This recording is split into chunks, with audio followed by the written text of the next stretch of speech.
Hello, Obaidul Quader. এই, তুই তাড়াতাড়ি দিল্লিতে চলে আয়, আমরা দেশে ঢুকবো। কি বলিস তুই? হয়েছে হয়েছে, এখন সরকার গঠন হয়েছে, বুঝলি? আপনার কি লজ্জা শরম একটুও হয় না ম্যাডাম? হ্যাঁ, এত কিছু বাংলাদেশে করে আসলেন, ঘটাইয়া আসলেন, তারপর ওই দেশের মধ্যে আপনি যাইতে চান? ভয় করে না আপনার? ভয় করবে কেন? ওই দেশের নাগরিক আমি। ওই দেশে থেকেছি, বড় হয়েছি, খেয়েছি, মানুষকে শাসন করেছি, রাজনীতি করেছি, সরকার হয়েছি।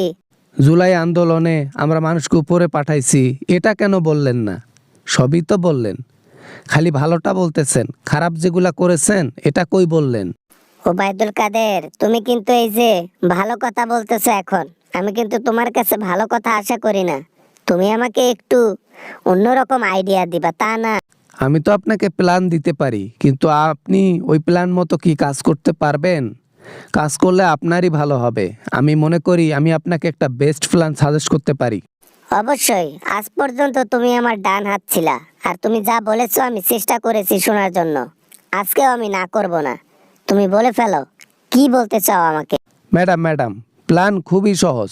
প্ল্যান হচ্ছে আপনি বাংলাদেশে যাইয়েন না। বাংলাদেশে গেলে হয় প্রশাসন আপনাকে আটকাই দেবে বাস, নইলে জনগণ দেবে বাস। কোনটা করবেন? মনে করেছিলাম ভালো প্ল্যান দেবা, এ তো তুমি আমাকে বাস খাওয়ার প্ল্যান দিচ্ছ।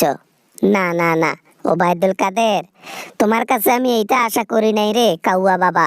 মানুষ আমাকে কাউয়া বলে, আমার ভালো লাগে না। আপনিও আমাকে কাউয়া বলেন, সেটাও আমার ভালো লাগে না। কেন আপা? ও আপা, আমাকে কি কাউয়া মনে হয়? বলেন তো দেখি। কাউয়া আর তোমার মধ্যে পার্থক্য কোনো কিছুই নাই। কাউয়াও কালো, তুমিও কালো। কাউয়ার মতো কাকা করো, তুমিও কাউয়ার মতো কাকা করো। কোনো ডিফারেন্ট নাই, বুঝছো? কাউয়া কাউয়া করতেছো না, একদিন বাস খাবা।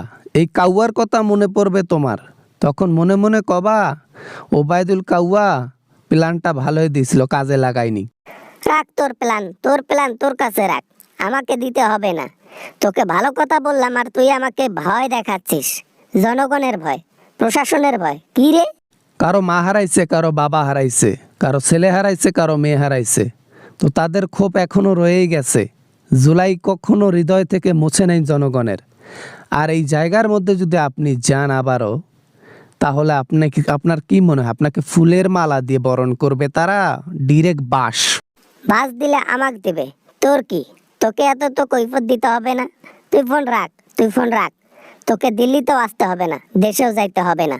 মাথায় কি সিট নাকি? আপনি যদি আমার পাও পড়তেন না, তারপরও আমি ওই আপনার কথা শুনে বাংলাদেশে যাইতাম না। Good bye.